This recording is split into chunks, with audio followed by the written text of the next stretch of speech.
else do you remember, Case, playing when you were small? Did you do Chinese jackstones? I did Chinese jackstones. Regular jackstones. Pick-up sticks. Chinese garter. Chinese pick-up sticks.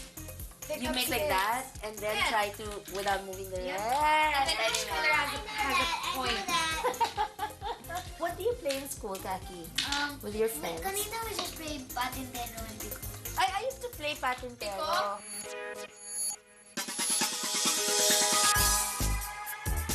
What else do you remember in school? Ako, I used to make pa Chinese jackstones. Yeah, you sometimes used to make- bigas, sometimes munggo. I really like Chinese jackstones. I was into sports kasi, Anyway. am I right? Oh yeah, I that's did right. gymnastics. And then, no, how cute, because she did Swimming. gymnastics. And then she said one day, she was No, about... that's ours, Mom. I'm sorry.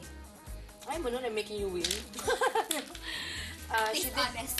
One day she did gymnastics. She really loved Bea Lucero. You don't remember, no? Because later on I she do, became... I remember. But I got into horseback sorry. riding and figure Mhm. skating. Yeah, figure skating. I was passionately into figure skating. Super, that she competed Figure even in... skating, remember? I remember you competed in Marlborough, Massachusetts when we lived in Boston. And she won. She actually placed.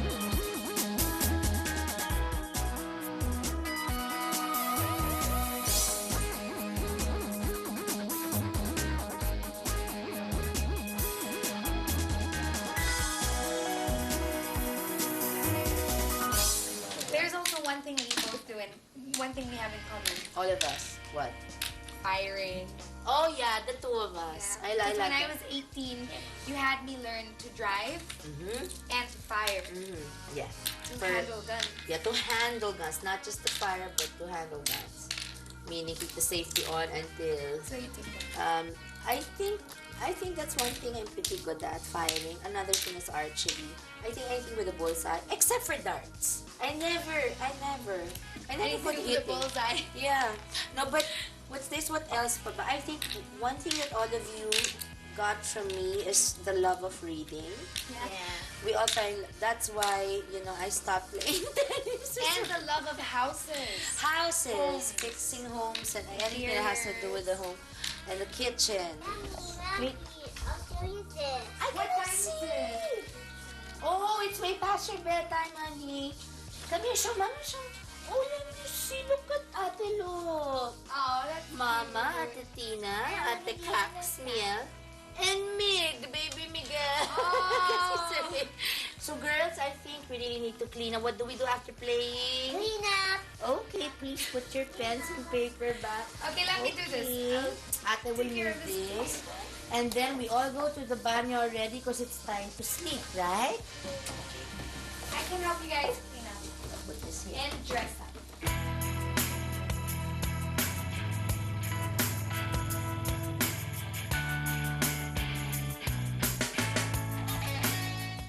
After a full day of fun, creativity, baking, cooking, and just bonding, you know what?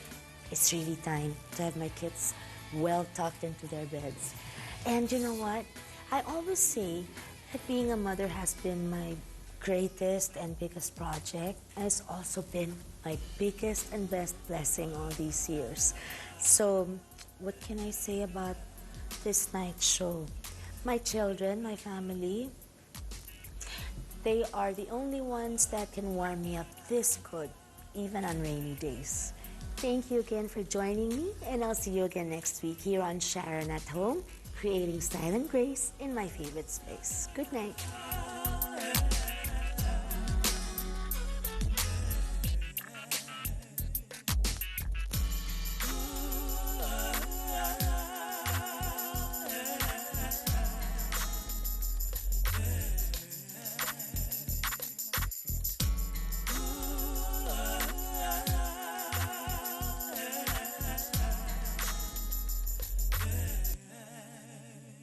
There is nothing in the world more wonderful than being a mommy.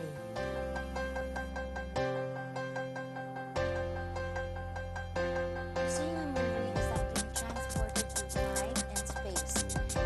And the best companion, as far as I'm concerned, when you're watching a movie is none other than popcorn. A movie just isn't complete without the snack, is it? Not too long, ano? Mabilis lang. So it's really a vegetable stew. Parang 4 heaping tablespoons or to cover maybe half the amount of vegetables. There you go.